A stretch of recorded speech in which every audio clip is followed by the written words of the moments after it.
Welcome to Infinite Human, where we explore our limitless potential. Through conversations with guests who have achieved greatness, overcome challenges, and worked to find their purpose, we aim to share and inspire you to do the same. I'm your host, Shona Kerr. I'm a college coach, professor, and businesswoman who is eager to learn from and share in the wisdom of others with you.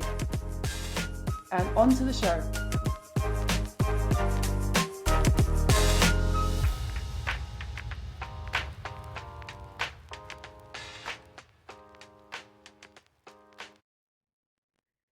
Today, we are speaking with Amy Baltzell, a high-performance coach dedicated to understanding how, why, and when people perform at their best. Amy combines years of academic research and practical experience in sports psychology to help individuals harness both the mind and the heart for peak performance. Her clients range from athletes, dancers, and musicians to business leaders, anyone striving to perform at their highest level. Her goal is to guide people from a place of distress to a place of ease, building lasting skills that improve performance and well-being. I hope you enjoy meeting Amy and that something from our conversation inspires you to make a positive change. And on to the show. Welcome, Amy Baltzell, to Infinite Human. We are absolutely thrilled that you're with us today, so thank you. Thanks for having me. This is fun. Going to be fun. For those of you listening, Amy is an elite sport and executive performance consultant. She's a mother of three. She works in fields of mindfulness and mindful meditation. How we connected in sports psychology and performance coaching, which I know you do for a whole wealth of college athletes, professional athletes, high-level business executives, and there's just so much we can learn from you. I have to ask, just to get started, because I don't know, where are you from? I'm from the United States. I'm from all over. But now more in the last many decades, Massachusetts. Got you. So northeast of the US. Yes. And we're connected because you work with the sports teams at Wesleyan, where you actually attended. How on earth did you find your way to Wesleyan? But it's kind of a funny story. I had no idea where to go to college back then. And but there's a boy in my class who I heard he had gone on a college visit. And he said, I went on all these visits, but there's this one school I really didn't like. It was Wesleyan University. And I said, oh, okay, if you don't want to go there, I want to go there. So I applied, I visited, I loved it. And so that's where I ended up going. That is hilarious. What did you love about it? What was it? What was the hook? Everything. Other than him hating it? Wesleyan, I love the vibe on campus. I love the openness. I love the range of the type of people. Like you could be kind of from conservative to open-minded and everyone just like gave space for each other. I love my sports. I could be very successful in sport there. I love the professors. I love the vibe. I loved it there. I got a soft heart. I got a soft place in my heart for Wesleyan. I always have and I always will. And it was a place where I had a wonderful coach. And I know you're a coach there. And the coach I had at the time, he was pivotal in my success in sport and my self-love. And he was amazing, Pat Callahan. So always grateful to him. I know you rowed at Wesleyan. I believe you may have started your rowing career at Wesleyan as a novice crew member. I did. When I was a high school athlete, and I did tennis in the summer and basketball and lacrosse and field hockey. I just did so many sports, and I decided when I got to Wesleyan, no sports. I wasn't going to be an athlete, and I about 2 weeks into the semester, and I was like, wow, I really I'm missing something. And some student on the campus saw me and said, hey, come down and try rowing. And so I went down to the boathouse, had never seen it, never heard of it. They put me in a boat and I got out of the boat. And that first day, Pat Callahan said to me, one day you could be an Olympic athlete if you wanted to be. And that seeded the possibility. And then that's what I did, so yeah. You make that sound so simple. I'm sure there are a lot of steps in between. It's amazing that Coach Callahan said, hey, you can be an Olympic athlete on day one. But what was that journey? What were the turning points in that's pushed you to be as good as you were? And obviously when you graduated, you went on to national team level, Olympic level. Yeah. What were those keys? I think from the beginning, having someone look at me and say, I believe in you and I see possibility in you. He saw something in me I didn't see in myself. And so that really meant a lot to me. And so I would I would if I was frustrated, I'd go running, or if I was happy, I'd go running, or I would go every morning. I like 5 days a week. I went with one of my teammates. We go lift every morning with the guys. It was only us and the guys, and I just took it like I love movement. I love getting strong. I love getting fit. I love being part of something. We won all the time, and it was fun to win. And to this day, like my one of my best friends still are people from that boat in 1983, 84. I mean, those are my best friends. Yeah.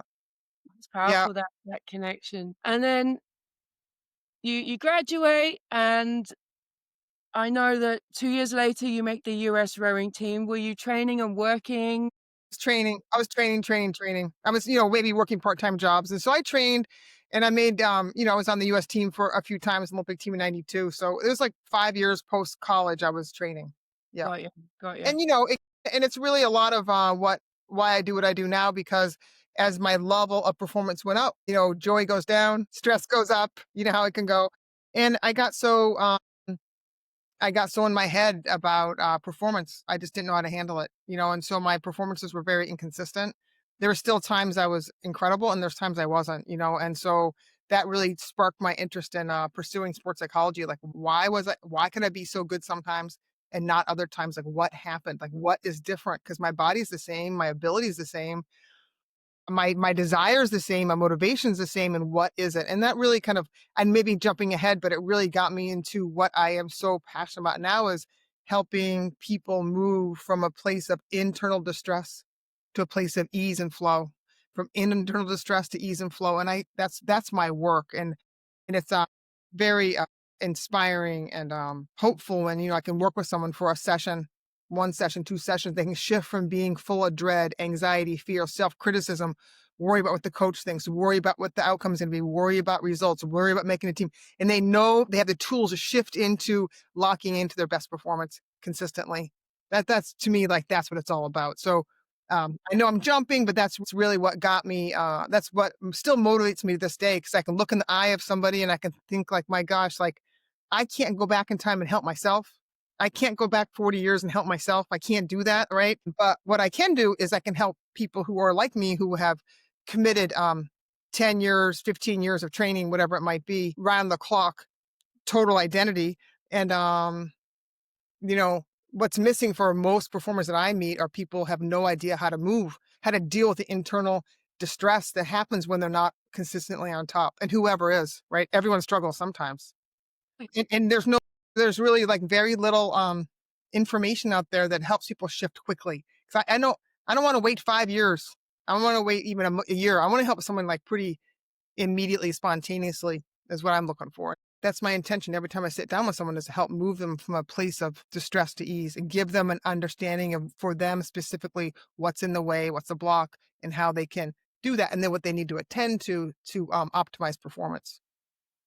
Well, big believer here about helping others being the ultimate form of existing and living, actually. And if we as Yeah. humans can get to that place, then it's fulfilling both for ourselves and making everything better. As cheesy as that sounds, but big believer, big believer. Yeah, and, and Sean, same, and it's like, and for me, it's not just helping the other, because what I find, like, when that happens, I find such joy for me. It's like, it's for me too. It's not just for the other person. It's for me too, because I get to have these moments of, like, soul touching, connecting with the other and helping them shift in a way they had no idea what to do. But then when they see the pathway, they can just, like, they got it. And it's just, like, wildly satisfying.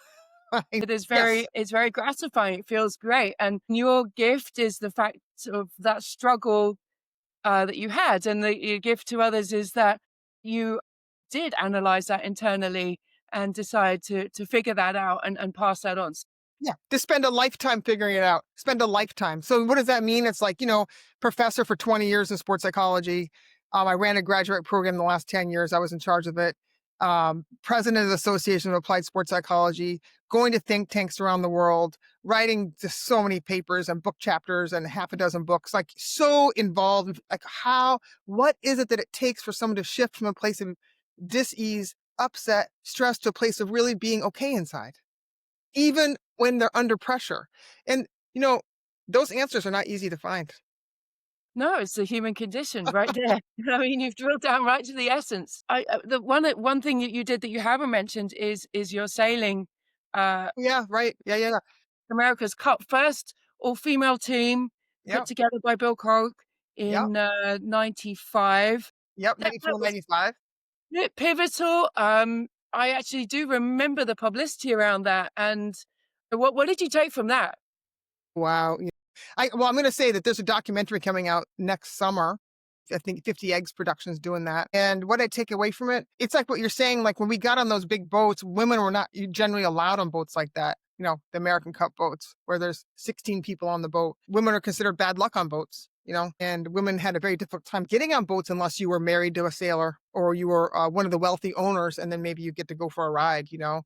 And to be in an environment where we're all women. And remember the fall of 94 when we raced in the world championships, like we won one of the races against all the best sailors in the world. And people were like, wow. And even for us, it was like, it kind of like opened the door of what was possible. It made me realize like, wow, so much more is possible than I can even dream of. So stay open, stay open. I'm going to say having a group of women who were very strong minded, who it was impossible for us to do each other's jobs because no one knew each of the jobs.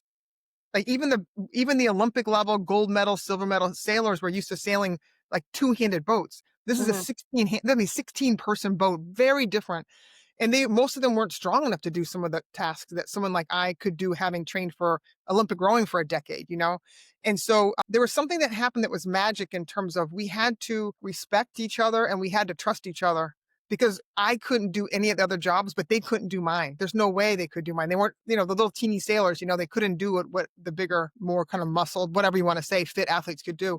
And so it was like a beautiful, like almost like a sync dance or something. It was like being part of one being, experiencing what it feels like to be one with a lot of people. It was really, it was amazing. It was amazing. I can only I'm excited to see the documentary. Yeah. Do you feel there were any differences, and I don't know if you got to see how the other boats operated together as that one synergistic unit. Do you think there are any differences with the all-women boat versus the male boats? I mean, I do like I came into it not as a sailor, so sailors might have different answers, but I felt like each of us had to be locked in and doing our absolute very best every second to make it work. You really had to be fully present because you get hurt or you couldn't get the sail up around as fast. Like we never lost a tacking duel or a jibing duel to the guys. We never got beat, you know? And I think because we were so serious about it and we were so focused. I don't know if, I'm sure the guys were serious too, but I think there's something about the requirement to be so locked in and work together all the time. I mean, that's the ideal of what you want a team to do, but like we couldn't be successful unless we did. So a lot of us had to get over our egos, which is including me. There was like we would come to like close to fist fights with people with each other. Then we had to put it down because if we didn't put it down, there's no way we could sail without each other. The ultimate team sport. Yeah, it was really an ultimate team experience for sure. Yes. So obviously you took all of these experiences and you moved into the world of sports psychology and and all the other modalities that you There's a lot to go with that. And I want to say the sports psychology started from when we were during the America's Cup. Bill Koch, the multi-billionaire, he did fly in Terry Orlick from Canada, from across the country, to work with us. And that was pivotal for me. He was super helpful to me. He really helped me realize like where my attention goes. He didn't say this, but where attention goes, energy flows. He really helped me understand like where I put my attention is going to have a big impact. So if I'm on the negative, I'm going to be negative and cause a problem. If I'm with so I would literally turn my body away from people that are bothering me and just focus on the people who I resonated with and were friendly with. And that made, like, all the difference in the world for me. That and that kept me came on the from race him. boat. It kept me on the race boat. Otherwise, I would have been too much of a personality problem because I've got a big personality. If I don't like somebody, they're gonna know it, and that especially then, Right, especially like right. when I was younger, my goodness, watch out. But I mean, that's fascinating that he gave you that. I would never have He guessed did. that. He did, and I'm very grateful to, his intervention. Yeah. Wow. As you're working with athletes these days, what are some of the main concepts, issues, challenges that you're seeing? Whoa, okay, well, athletes in chronic stress mode. Athletes who are, if you're one of the best in the team, you're worried about whether you can keep it. You're worried what you can start. You're worried you're going to get time in the field. You worry if you're going to get cut. I mean, it's always the pressure and the stress. And has that changed over time, or has that been the same throughout your I think it's life? getting worse. I really do. I think because as the kids are, training more intensely at an early age, it's more specialized. The training around the calendar, around the year, they're pushing their bodies too hard. There's more at stake. There's more at stake for all of them. And I feel like just in general, there used to always be someone probably like me who was like distressed, but I think it's becoming worse and worse. And we know that in terms of mental health issues, we know that across the mental health issues are blossoming as we speak. It's getting worse and worse. It's the same thing as around pressure in sport. It's the same thing. Yeah. It's tough to see, and thank goodness that, there are people like you that can approach this and help. Maybe talk to us about some of the approaches that you take. It'd be Yeah. I fascinating mean, just for someone on the outside to know. We know yeah. you work with the students, but what do you do? I'm tempted to ask you to give me a scenario. I mean, one of the biggest things that often comes through is when someone's distressed, the first step often is, of course, I hear what their details of their story, like where it's coming from. But one of the big steps is learning how to, when you have thoughts and feelings that are destructive or stress inducing, to accept, to accept, accept them and not make them wrong, not disregard them, not stuff them down, not try to get them away. It's just like, it's okay. It's normal. And anyone I've ever spoken to, when they're feeling stressed or distressed, it makes sense. It's okay to have these thoughts and feelings. They're human. However, I don't leave people there because that's kind of like leaving people in, it's like, great, I'm miserable. Be miserable. You have the right to be miserable. It's like, okay, but that's the first step. And I'm emphasizing this because what I'm going to say next, people would want to jump to the next thing, but they don't want to have to accept like these thoughts and feelings are normal. And for a period of time, when I'm shifting my attention to something more optimal, I'm going to have to endure these thoughts and feelings continue to come through me. But my task is not to attach to them. My task is not to agree with them. My task is not to be controlled by them. My task is to simply accept they're happening and then shift attention. Now, for most people, they just can't shift to like, for you as squash coach, you can't say, oh, just put your attention back on the court. Because what will happen is they'll be, okay, I'm feeling these feelings and I have no idea like how to handle it. Like, what do you do with it? Okay, accept it. Okay, accept it. But it's still, I'm really feeling burdened. And the next step, from my opinion, is to say, to make a decision, I will not be controlled by those thoughts and feelings anymore. The thoughts and feelings are conditioning from the past experience. It could be pressure from coaches. It could be internalized pressure from culture. Who knows? They're trying to please their teammates. There's all reasons why. But Parents, they make it. What's that? Yeah, parents are a big one. Yeah. I mean, a side note, I remember having one athlete many years ago was a tennis player, and parents said, like, if you don't win, don't come home. yep. If you don't win, don't come home. Can you imagine? So that message is like, it's not okay. So, okay. So that's a side note. But so it's like, okay, so I accept the thoughts and feelings. Now, I'm going to make a decision. I'm not going to let them control me. But I'm still in a vibe of a negative energetic vibe. Being distressed and overwhelmed is a negative vibe. So the first task is to figure out ways to get yourself more connected and more locked in so you can be more, I'll put these words like, you can feel more at ease.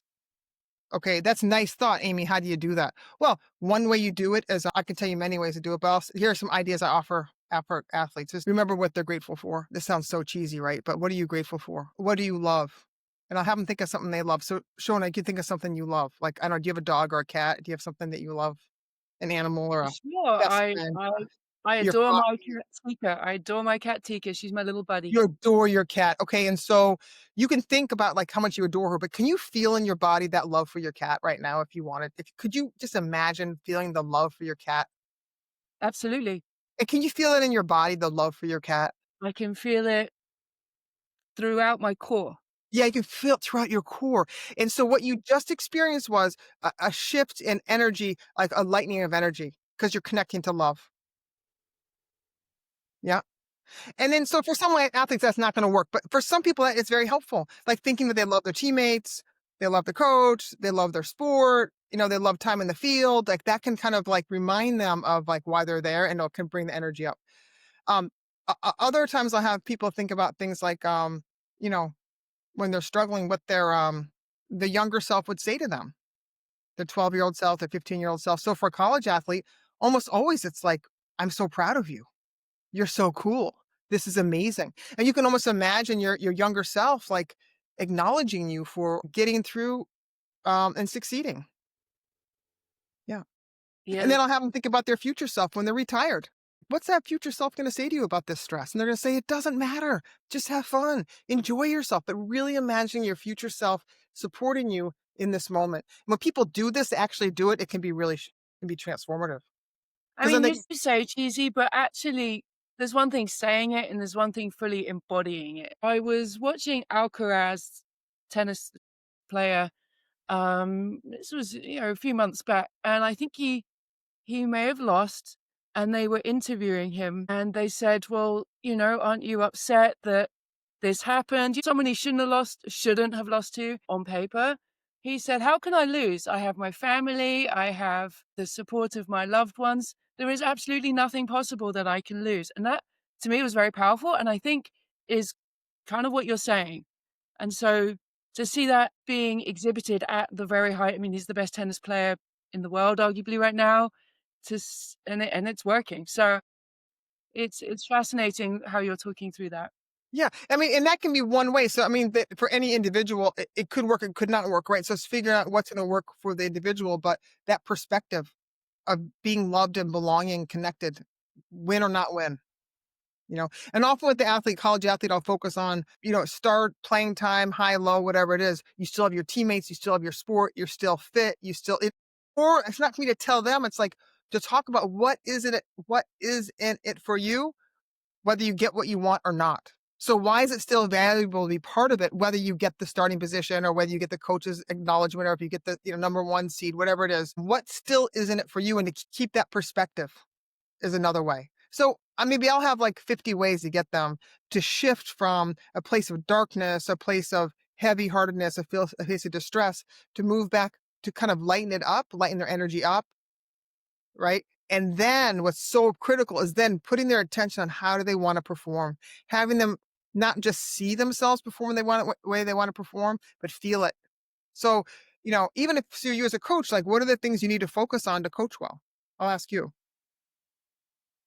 I need to have a clear vision of what I'm looking to accomplish in a Great. particular session. I have to be organized in the approach, and I have to be to affect change. I have to be very connected to each student and what they need and their energy and what they bring that day. And I think, I have to find, in a similar way to an athlete, I have to find that flow also.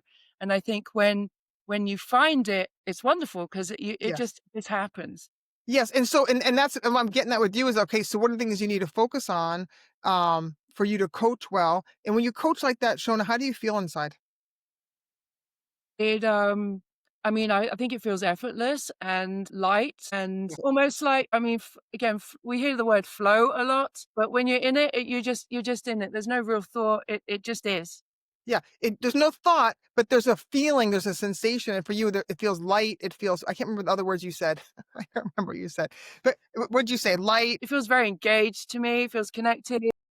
feels connected. But I'm gonna ask you what your body feels like, because this is how. And the reason I'm asking you this, and you might feel like, might be a light feeling, it might be I think an agile there's an feeling, energized feeling. I'm trying to sort of put energized. myself there. There's an energized feeling again, and it's not dissimilar to, hey, what do you love? Okay, I love my cat. And again, I think it takes, as I'm sitting here, it takes me back to my core. And yeah, there is a joy to it.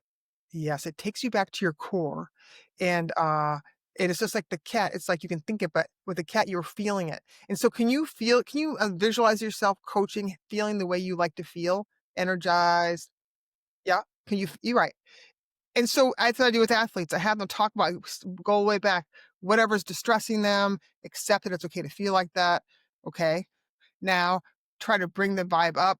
How do you do that? Think of something you love, bring your past person, your future person, maybe hear what a coach might say to you, a parent might say to you, think of what you're grateful for, think of the sport that you love, anything that can help bring your like intentionally shift from like a negative vibe to a I'm not going to say positive vibe. I'm going to say like a locked in at ease vibe. And then from there, visualize yourself competing and practicing the way you want to in an embodied way. You not just see it, but you got to feel it in the body. So those are kind of the basic steps I will often use in my interventions with athletes. And when I give talks to teams, moving from distress to flow, how do you do that? And you work with business executives too. So how does that translate to that world? It's the same. Because I'm no expert as I can't help squash players play squash. I can't help tennis players to play tennis. It's not my job. My job is to help their internal state so they can be at ease, they can be wise, they can be present, they can be connected to make good choices. I mean, I find executives much easier to work with than athletes. Really? Okay. I don't know because I don't know. They just it just seems like you know, uh they feel a lot of pressure and it's really clear what the pressure is. Just the kind of prompts I was just giving you, I just feel like they're able to answer the questions pretty easily and quickly. Got you. Yeah, I think it's great that it applies universally. And It really does. Musicians, athletes, executives, anyone who's performing. Mhm. now, are you spiritual in any way? Does any of that translate? What's your approach? Yeah, I mean, I think that's the most important thing to me. Interesting. And for me, it's the energy I go into a session with is critical for my effectiveness because I can only help the other elevate to where I'm at. You know what I mean? I can't help anyone beyond where I am. So it's essential I go in a place of calm and flow. Well, here's a question. Do you think it's possible without that? Yes. What high performance? Sure. Yeah. Because where your attention goes, energy flows. So absolutely. I think that without you don't have to have spiritual orientation to be grateful for your life, to be aware of what you love, to want to respect and honor your past, present, and future self, to know where you put your attention that helps optimize performance. I mean, for a squash player, they gotta be in the moment, being aware of the body next to them. Their eyes have to be on the ball. They have to be aware of how they're following through. They have to be strategic about how to beat the other person. That's not spiritual. That's being very devotional about where to put their attention. And when fear arises or anxiety arises, they're able to do, I'm not letting that control me. I'm making a decision. It's a conscious choice. I can't stop the flow of thoughts. I can't stop the flow of emotions, but I can make the decision not to agree with those thoughts and feelings. Instead, I'm going to accept, raise my vibe as best I can. Might recall a past time and I perform well to remember that, to try to embody that. Or sometimes I just have to accept this feeling that I don't like. I have to accept these thoughts that I don't like. Simply it's a matter of tolerance sometimes, and then putting their attention on the things that will help them optimize performance, which is the ball, where their eyes are, their strategy. But often what athletes will do is that they'll kind of give in and they'll give in to the thoughts of I can't do it, I'm too tired, I'm not good enough, I can't beat them. And they start to agree with those thoughts and then they're beaten. Right. Right. But there's a choice. And sometimes, we all get caught up in negative thoughts sometimes. But as soon as it's like, I look at like, here's a negative thoughts and here's our awareness. Sometimes it's all scrambled up and you just can't, you're just caught. But the moment you go, oh, wow, there's those thoughts. And then you go, oh, wow. And this is where the mindful meditation comes in. It's like, you know, you're meditating and your mind's wandering and you're lost in your thoughts. But as soon as you say, oh, wow, I'm aware, here's my thoughts. Oh, instead of being lost in my thoughts, I'm going to change my attention and focus on the flame or the mantra or the sensations in my body, whatever the point of my meditation is. It's a choice. It's a choice. I get caught, but as soon as I'm aware, I'm at choice. I can sink back into it, or I can put my attention where I want to put my attention. And it's a discipline. It's Right. And not it easy. requires practice. It requires practice. And I'll tell my athletes and my clients, like, look, like what I'm going to tell you is very clear and it works, but it's really hard. It's really hard. because it's really easy to just get mad, have a temper tantrum, throw your racket. It's really easy to just kind of give in. I mean, it's miserable, but it's pretty like easy to do that. We've all given in to our emotions and screamed and yelled and tantrumed and cried and victimed and all that stuff. Like I've done it too, but then you realize like I don't have to do that anymore. Emotions are authentic, but they're based on past experience. Thoughts are authentic, but they're based on past experience. There's something in us that knows, that's aware, that's separate from that, that can choose differently than agreeing with those thoughts and feelings. So how would I start to practice that? Say I'm just getting to this revelation. I've heard you speak, and it's really hitting home for me, and I want to sit Great. and I want to start practicing that. What could I? Where do I start? You start with your intention. What is it that you care about? It's not for me to tell you what you care about. So once you know what you care about, then you say, okay, I really care about that. Okay, then, okay, when you're, say, coaching or whatever it is that you're dancing, whatever it is that you care about, practices are like, let myself see myself in an embodied way, dancing and coaching just the way I want to dance and coach. Practicing that. Just like we did earlier in the call, just bring it up.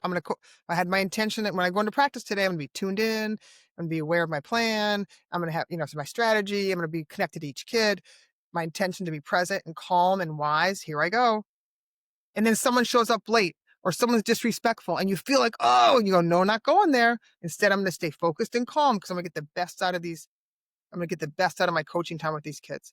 I'm not gonna waste it on temper tantrum or upset or irritation. Not gonna do it. It's tempting, not gonna do it. We said this takes practice, so you start out and you're able to do it a little bit, and then each time maybe it gets more and more. Is that kind of how you see it play out? Well, it's like, what is it? Like, I just offered so many different things. So for different pretty people listening, it depends on what they need. Does that make sense? There's not one. If there was just one, like, oh, just practice these 6 things, like many books will say, right? Oh, here's the 7 ways to da da da. Then, like, it's never that easy. But I It's would yeah, say, there's I would, infinite yeah, differences in yeah. personal baggage or experiences that they're bringing. But what I would say is, you listen to this for half an hour, 40 minutes, and if something really resonated with you, like, wow, like that one point really just like made sense to me. And then I'd say you work with that. Got it. Got it. Got it. Now, are you seeing any new approaches to sports psychology?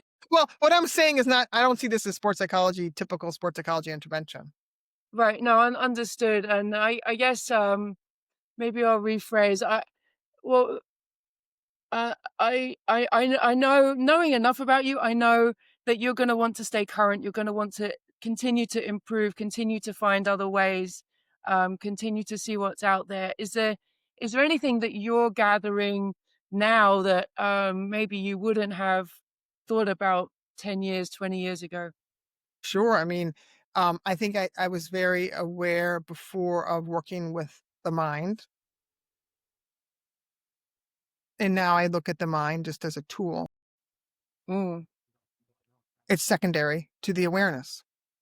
And before, if someone had said those words, I wouldn't have even known what I was talking about.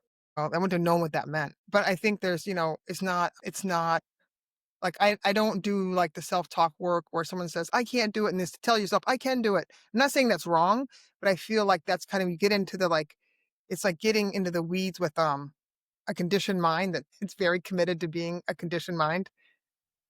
So that's not usually a conversation in sports psychology. That's maybe Buddhist, it's like a Buddhist influence on that one. got yeah. The conditioned mind, the conditioned emotions. Who inspires you? A lot of people inspire me. I mean, I'm looking outside, the trees inspire me. Eckhart Tolle inspires me. Eckhart Tolle's talks from 2001, there's these talks, Omega 1 through 8. They're absolutely amazing. I go back and listen to them over and over. Very, very wise teachings. People like Oprah Winfrey inspire me. Someone who just like keeps expanding and keeps trying to bring awareness and an open heart and good into the world. But And I could go on. I mean, if I thought about it, I could tell you 100 things. I work with right now I work with rescue horses, and the rescue horses that have the courage, who have been beaten and ignored and starved, and have the courage to return to be loving and connected. They inspire me. They inspire me. And where do you see your journey going next? I love what I teach. And I would love to connect to audiences or people who are hungry for what I have to offer. I'd like to do that more and more. We need to get your messages and your understanding and knowledge out to a wider audience, period. Yes. Yeah, that's nice. No more normal way of saying it. Yes. Yes. Yeah, and that's why I said yes to you because I feel like, um, when I sit with a kid and in 45 minutes, everything shifts. It seems like, wow, that kid's been suffering with this for 10 years and it took 45 minutes. Like, I wish to help more kids shift to be free. So instead of being distressed when they perform, they can perform with freedom and joy. It's not about, of course you want to win. Of course you want to be successful. Of course you want to be the best. Of course, of course, of course. You want to make your parents proud, make your coach proud, make yourself proud. Yes, all that stuff. Yes. But what's the fast track to that? It's not obsessing on that. It's being connected to the moment and doing the best you can moment to moment in an authentic, real way. And with joy, with ease, with presence, and then flow comes naturally. Flow comes naturally. Remember one of my teachers a long time ago, Ken Reviza, who has passed. He was a really beloved sports psychologist. He was a wonderful man, and he used to say, "You can't be in flow like intentionally. It just kind of happens or it doesn't." And that's kind of the beliefs of the current sports psychology world, to my understanding. And I don't believe that anymore. I've written books and chapters on that. Not books. I've written in books about that, and I've written chapters about it. I've done research on it, and I used to believe that too. That flow is just a spontaneous, beautiful thing that just kind of happens sometimes, and you're lucky when it happens. I believe now that you can live in flow. That's taking it to the next level. It's Yeah. the most beautiful level. You can live in flow. You don't have to be doing things because you have to or because you feel stressed, you feel overwhelmed, because it's a very low way of functioning. Very low way of functioning. I guess that's more existing. You're existing in that space You're versus existing in misery. You're existing in hell. And that's not a place to be. And that's not something to agree with. You can break agreement with that and you can shift. Mm. and I've seen it in practice. I've had students that have come to talk to you. I have no idea what they've discussed with you, and they come back a better human, and That's just great, told me how Shona. incredible it was. And Oh, that's here's nice. me thinking, what can Amy do in one session? This is, and lo and behold, that's the reality of it. So I've seen it Yeah, in Shona, full thank you. practice. Thank And you. I just love what you're trying to spread. I'm a Thank huge you. fan. This discussion today has been inspiring, and another way just to share this with more people. Yeah, thanks for doing it. I know you're also thinking about doing your own podcast. So what's the plan there? I don't know. I don't know. The wisdom will come when the time comes. It's not time yet to think Got about it. that. Well, the Yeah, world yeah, yeah. needs you. The world needs it. So if and when, then we'll be hanging right on every word. So anything else you would want people to know? I love the name, You're Infinite Human, and that we all have infinite potential. And we all have access to infinite love. And even just that information can provide some ease. A lot of us are suffering. A lot of people are suffering. Yeah, And what they're looking for is right inside them. I'd say that. amazing. All right, Well, sure. Thank you for your time. Awesome. Thank you so thank much. you, Amy. Incredible. And we look forward to what comes next. Awesome. Thank you. Take care. See you. This has been Infinite Human with me, Shona Kerr. Until next time, keep challenging yourself and make others better along the way.